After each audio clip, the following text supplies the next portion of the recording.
Assalamualaikum warahmatullahi wabarakatuh. Jumpa di pertemuan ke-8 ini kita akan membahas tentang metode kontrasepsi. Ini hubungannya dengan keluarga berencana. Nanti saya akan menjabarkan apa saja jenis-jenis metode kontrasepsi.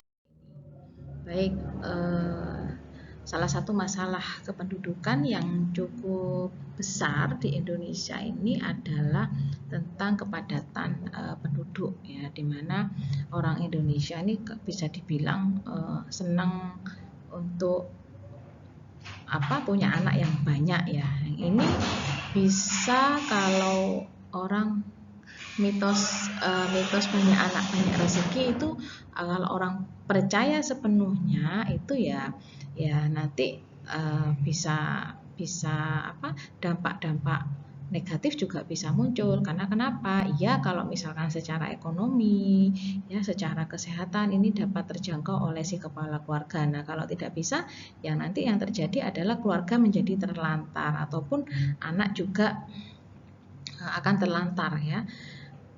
Program KB kalau di Indonesia ini mulai tahun 2000 ini sudah mengalami, bahkan mulai tahun 1900-an sudah mengalami kemajuan yang sangat pesat, ya. Kalau secara internasional kita sudah diakui bahwa berhasil sudah Indonesia ini mengangkat derajat di bidang kesehatan, terutama dalam program keluarga berencana ini, ya. Kalau dulu tahun 1980-an itu hanya sekitar 20%, ya, 20% orang yang mau melakukan program keluarga berencana ini. Kemudian naik lagi ketika sudah tahun 90-an menjadi 40-50% jangkauannya. Kemudian naik lagi tahun 95 ke atas, ya, tahun 1995 ke atas, 96, 97, hampir 60% penduduk Indonesia yang yang mau menggunakan metode kontrasepsi untuk menunjang keberhasilan program pemerintah keluarga berencana ini, ya.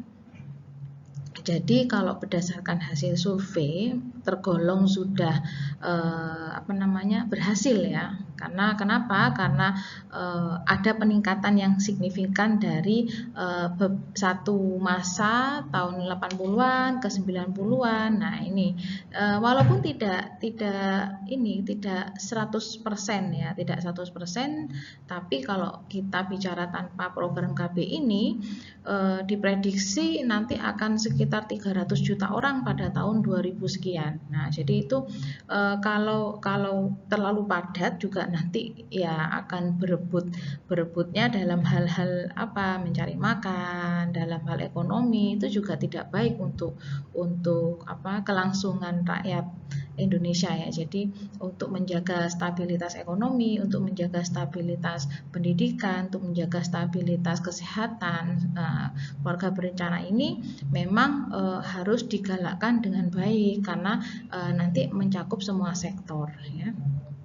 Seperti kalau misalkan di dalam kandang, ya, terlalu banyak hewan peliharaannya atau ayam, ya, walaupun dikasih makanan sebanyak apapun, ya, mereka akan tetap berebut, ya. Sama halnya seperti itu, jika terlalu padat penduduknya juga nggak baik untuk negara-negara yang sedang berkembang seperti negara Indonesia ini. Kontrasepsi ini bukan tidak ada andil dari pemerintah secara besar-besaran, bahkan Indonesia membentuk yang namanya BKKBN, ya. BKKBN ini seperti yang kita tahu, BKKBN ini menjalankan untuk program keluarga berencana, ya, salah satu programnya. Ini merupakan salah satu usaha preventif memang, ya, untuk bagi keluarga-keluarga yang nanti berpotensi untuk menjadi keluarga yang sangat padat dan besar sekali. Makanya itu, selain itu juga untuk kematian, mencegah atau menurunkan angka kematian ibu dan bayi, itu juga keluarga berencana sangat-sangat berpengaruh. Oke, saya lanjutkan lagi, ya. Jadi kontrasepsi ini tidak hanya dilakukan oleh wanita tapi juga pria ya. Tapi selama ini memang yang harus digalakkan tuh memang pada wanita. Kalau pada pria itu mereka jarang yang mau, kecuali ada situasi atau kondisi tertentu yang mengharuskan mereka harus vasektomi ya, atau ber-KB. Oke, ya. Sebagian perempuan memang ada yang menginginkan memiliki banyak anak ya. Namun ada juga perempuan ya sebagian yang menganggap bahwa banyaknya anak justru makin memiskinkan keluarga dan mempersulit pengentasan nasib mereka. Ada juga yang berpendapat seperti itu ya, tinggal kita merubah mindset dari masyarakat bahwa bukan memiskinkan, tetapi lebih kalau kita anak itu diprogramkan secara baik, tetap itu akan mempermudah kita untuk memberikan kesejahteraan kepada anak dan keluarga. Karena yang diperhatikan bukan hanya anak saja, tapi orang tua, kesehatan orang tuanya sendiri atau kesehatan dari kakek neneknya yang sedang satu lingkup dalam satu rumah, itu juga penting, bukan hanya anak saja ya. Jadi kita harus membagi beberapa pendapatan itu bukan hanya untuk anak saja, tapi untuk kebutuhan orang tua juga, untuk kebutuhan kemungkinan di dalam keluarga itu ada kakek neneknya, itu juga harus terpenuhi ya. Tapi banyak orang tua yang sedih dan menyesal karena kebanyakan anak. Karena kenapa? Tidak mampu memberi mereka penghidupan yang layak dan tidak mampu menyekolahkan mereka sampai jenjang yang mereka inginkan.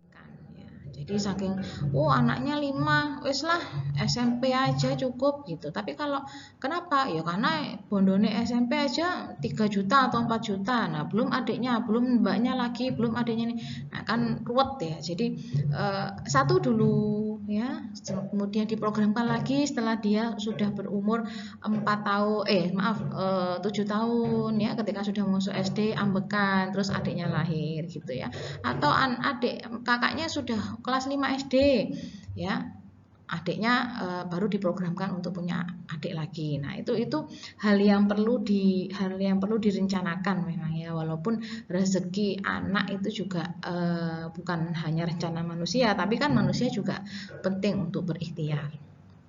Umumnya, perempuan yang menghendaki pembatasan jumlah anak ini adalah perempuan yang sudah punya kesempatan belajar dan mencari nafkah sendiri. Jadi mereka ngerti, memang susah ya mencari nafkah, dan untuk mencukupi anak 10 itu memang susah. Nah, gitu ya.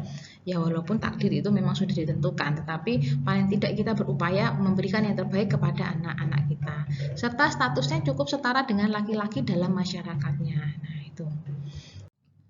Kalau kita sudah mengambil keputusan akan ber-KB, kini saatnya kita memilih metode apa yang cocok untuk kita ya, dalam berkontrasepsi. Kemudian agar kita mampu memilih yang tepat, kita harus mempelajari untung rugi tiap metode lebih dahulu. Nah, itu. Ya, ada jenis-jenis metode kontrasepsi, yaitu metode alami, hormonal, alat kontrasepsi dalam rahim atau AKDR, kemudian metode operatif, dan kondom. Masing-masing memiliki kekurangan dan kelebihan. Nah, ini ya, untuk metode dengan cara yang berkala itu ada seperti metode kalender, sistem kalender. Kemudian ini kekurangannya ini hanya bisa dilakukan pada wanita yang siklus haidnya itu teratur. Kalau yang tidak teratur, ya saya sarankan tidak pakai metode alami sistem kalender ini, karena akan kacau ya, dia nggak akan ngerti masa subur dan tidak subur ya, walaupun itu masih bisa dihitung, tapi kan namanya orang punya kesibukan ya, orang punya kegiatan sehari-hari, kadang-kadang lupa itu ya. Jadi memang harus butuh konsultasi dengan petugas medis atau dengan bidan yang bisa menentukan masa subur saya kapan, masa nggak subur saya kapan. Jadi nggak sampai kebobolan, gitu ya. Oke, semua metode KB alamiah itu tidak melindungi seseorang dari penyakit yang menular melalui hubungan seks termasuk HIV. Jadi hanya untuk rencana kehamilan. rencana pencegahan kehamilan saja ya, bukan untuk menghindari kita dari penyakit seks menular ya.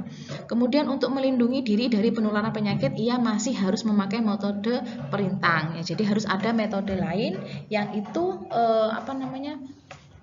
bukan fungsinya sebagai kontrasepsi untuk pencegahan kehamilan, tetapi lebih pada perlindungan agar virus dan bakteri tidak bisa masuk di dalam sistem reproduksi. Ya, ada metode alami ini memiliki 3 jenis. Ya, yang pertama memberi ASI selama 6 bulan pertama sesudah persalinan. Jadi kita tidak bisa mengatur metode alami ini tanpa kita tidak mengatur ASI. Tapi gimana kalau dengan ibu yang tidak menyusui? Nah, ini jadi metode kita memberikan ASI eksklusif ya. Ketika ASI eksklusif itu ketika saat ibu menyusui dan ASI itu dihisap dari ibu oleh bayinya, maka ada hormon prolaktin ya. Ibu itu semakin meninggi ya. Ketika hormon prolaktin ini semakin meninggi ini, maka akan menekan masa suburnya, akan menekan ovulasi ya. Jadi itu dapat membantu mencegah untuk kehamilan. Jadi ketika si ibu ini 6 bulan secara eksklusif dia menyusui bayinya, ketika si bayi itu ngempeng ya ke ibunya, nah itu ada kadar hormon namanya prolaktin itu yang semakin meninggi. Ketika hormon prolaktin ini meninggi, maka itu akan menekan yang namanya ovulasi sehingga dia dapat mencegah kehamilan. Kemudian yang kedua, pengecekan irama. Jadi memang kita harus tahu irama suhu tubuh kita sehingga ketika pada masa ovulasi ini kita akan mengalami kenaikan suhu sebesar biasanya 0,3 ya sampai 0,4 derajat Celcius ya. Jika suhu tubuh si ibu ini tetap sama dalam 3 hari ya, kemungkinan besar itu sedang mengalami masa usia subur. Jadi itu tidak boleh melakukan hubungan seksual. Kemudian yang ketiga yaitu metode pengecekan lendir ya. Artinya ini adalah lendir serviks ya.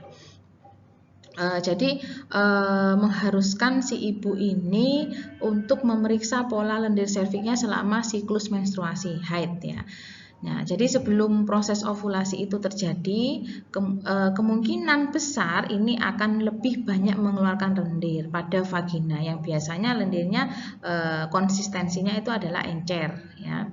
Nah, untuk itu kita perlu memperhatikan lendirnya ya, kondisi cairannya sejak 1 hari setelah menstruasi itu selesai. Nah, jadi jika bisa dilihat dari cairannya menempel di celana atau pakaian dalam ya, itu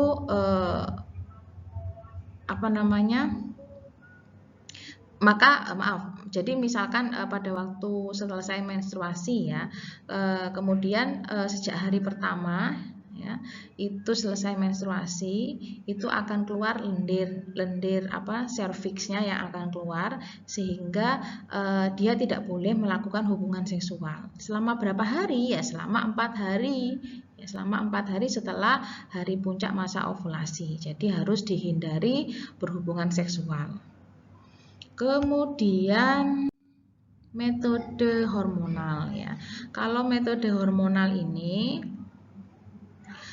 kita pencegahan kehamilannya dengan memasukkan hormon ya atau zat tertentu ke dalam tubuh kita ya. Ini bisa berupa apa? Bisa berupa pil atau bisa berupa suntikan atau bisa berupa implan atau susu ya. Biasanya perempuan yang usianya di bawah 20 tahun kurang dianjurkan ya untuk menggunakan metode hormonal ini. Kenapa? Karena nanti khawatirnya akan mengganggu proses pertumbuhan fisik ya. Karena usia anak di bawah 20 itu masih ada perkembangan fisik yang signifikan ya. Contohnya bentuk tubuh atau ada kulit ya, kemudian tinggi badan. Nah, jadi tidak dianjurkan untuk anak usia yang sudah walaupun sudah menikah ya, misalkan 15 atau 16 tahun, mending jangan pakai yang hormonal. Ya, karena ini ada beberapa efek samping juga ya kalau kita menggunakan yang metode hormonal, seperti pusing ya, kemudian mual ya, terus mensnya tidak teratur ya, atau ada penambahan berat badan ya. Kemudian jika itu terjadi berarti artinya nggak cocok. Kalau nggak cocok, mending kita pakai metode lain. Nah, kalau hormonal ini bagaimana dia bisa mencegah kehamilan ya? Karena metode ini mencegah indung telur mengeluarkan sel-sel telur ke dalam rahim, sehingga ini bisa menyebabkan lendir di mulut rahim menjadi sangat kental. Nah, kalau kental itu kan saya pernah menjelaskan di pertemuan sebelumnya ya, kalau terlalu kental juga sperma itu susah untuk menempel atau susah untuk masuk dan untuk membuahi sel telur. Jadi memang dibuat seperti itu ya, hormonal itu memang harus menyebabkan lendir ya di serviknya atau di mulut rahimnya itu menjadi kental. Ada lagi yaitu metode AKDR, alat kontrasepsi dalam rahim. Kalau orang awam biasanya nyebutnya spiral ya. Padahal spiral itu karena dulu bentuknya ada yang spiral gitu, padahal sekarang bentuknya yang enggak spiral tapi T. Tapi ini dalam pemasangannya kita tidak bisa secara mandiri, harus pakai petugas kesehatan, entah itu bidan, dokter kandungan gitu ya. Jadi karena ini hitungannya juga tahunan, ya kita harus melakukan di petugas dan tidak boleh dilakukan secara mandiri. Jadi ini fungsinya alat ini yaitu agar tidak terjadi pembuahan sel telur oleh sperma ya. Biasanya spiral ini bertahan atau AKDR ini bertahan di dalam rahim dan terus menghambat pembuahan sampai dengan 10 tahun. Tapi enggak 10 tahun juga, ketika dia menginginkan program hamil lagi atau dia ingin punya adik lagi, yaitu bisa dilepas. Tadi saya menyampaikan ada metode kontrasepsi yang juga untuk laki-laki. Kalau laki-laki kurang lebih salurannya dari ini ya, yang dipotong ya, namanya vasektomi. Ini adalah vas deferens-nya. Kemarin saya sampaikan ini testis, kemudian ada epididymis dan ada vas deferens. Nah, di sini maka akan ada tindakan operasi ya ini. Ya. Untuk laki-laki, kalau untuk perempuan yaitu tubektomi. Jadi kalau tubektomi ada beberapa metode. Ada yang seperti ini diikatnya, terus ada yang sama-sama diikat, ada yang langsung dipotong seperti ini. Metode yang membutuhkan tindakan operasi itu sebetulnya operasi kecil ya, nggak terlalu kompleks operasinya, sederhana saja yang hanya dilakukan oleh dokter yang telah dilatih khusus untuk vasektomi dan tubektomi ini, biasanya dokter kandungan. Metode ini hampir tidak pernah dilakukan terhadap pasangan yang tidak mempunyai anak. Jadi ini pilihan terakhir ketika dia sudah mencapai mau coba hormonal, dia nggak cocok. AKDR dia ada efek sampingnya, misalkan nyeri ya, kemudian pemasangannya juga tidak tepat, pokoknya ada masalah di metode kontrasepsi yang lainnya. Jadi dia ambil dan benar-benar tidak ingin memiliki anak lagi, maka dia melakukan tindakan vasektomi atau tubektomi. Metode operatif kemungkinan terjadi kehamilan sesudah sterilisasi yaitu hampir 0% ya. Operasi ini tergolong ringan, cepat dan tidak menimbulkan efek samping, cuma nyeri ketika dia pasca operasi. Ya. Untuk yang vasektomi ini operasi sederhana untuk memotong saluran pembawa sperma dari kantongnya, kemudian tidak menyebabkan lelaki impoten dan tidak mengurangi kenikmatan seksual sewaktu berhubungan seks. Jadi tidak ada efek yang akan dirasakan ketika dia berhubungan seksual dengan istrinya. Kemudian yang ketiga, sesudah operasi sperma masih ada di dalam air mani. Jadi ia harus mengejakulasi 20 kali sebelum semua sperma habis ya. Memang itu syaratnya. Baik, untuk tubektomi ini dibuat ada 2 irisan kecil saja di bagian bawah perut perempuan ya. Lalu saluran telurnya diikat atau dipotong supaya sel telur tidak bisa menuju ke rahim. Ya, tidak akan mempengaruhi kemampuan seksual perempuan dan tidak mengurangi kenikmatan seksual. Jadi tidak ada ininya, tidak ada efeknya ya secara sensasi ketika dia itu berhubungan seksual. Yang terakhir ini ada yang namanya kondom. Jadi ini memang bermanfaat ya, walaupun prosentasenya tidak 100% ya. 70 sampai 90% itu dia tidak akan mengalami kehamilan. Tapi sisanya ada persentase walaupun kecil dia bisa hamil. Kenapa? Karena bisa saja ketika orang berhubungan seksual dia tidak akan merasakan kesadaran penuh ketika dia akan mengeluarkan spermanya. Nah, ketika itu bisa saja sel sperma masuk ke mani. Ya, bersamaan dengan air mani ketika belum ditutup oleh lapisan kondom, maka dia akan keluar terlebih dahulu. Nah, ini ketika dia masuk ke dalam vagina akan terjadi kehamilan, ya. Namun ini bisa mencegah penularan penyakit seksual, ya. Walaupun tidak 100% juga, ya, kalau dilakukan secara benar. Baik, ini tidak ada efeknya, cuman ketika berhubungan, nah itu yang akan mengurangi rasa kenikmatan ketika berhubungan seksual. Itu saja kekurangannya kalau kondom, dan harus beli setiap saat dan dia harus sedia itu kalau kondom. Berbentuk kantong kecil yang lonjong terbuat dari karet ya. Pemakaiannya harus membungkus penis lelaki ketika berhubungan seks. Bila air mani keluar, sperma tetap berada di dalam kantong ini. Jika perempuan tidak yakin apakah dia berada pada masa tidak subur, maka kondom bisa digunakan sebagai pelindung ganda untuk mencegah kehamilan ya. Jadi sangat tidak berefek jika menggunakan kondom. Baik, tadi sudah saya jelaskan tentang beberapa metode kontrasepsi.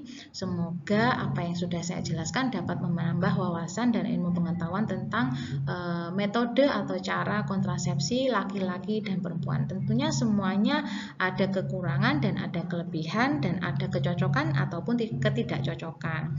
Monggo untuk ini sebagai bekal ketika Bapak Ibu semuanya nanti dihadapkan oleh pertanyaan-pertanyaan karena peran kita bukan hanya merawat, melakukan asuhan keperawatan, juga memberikan pendidikan kesehatan kepada masyarakat luas, kepada orang-orang di sekitar kita. Dan ini merupakan usaha preventif loh Bapak Ibu. Jadi memang harus kita tahu tentang ini.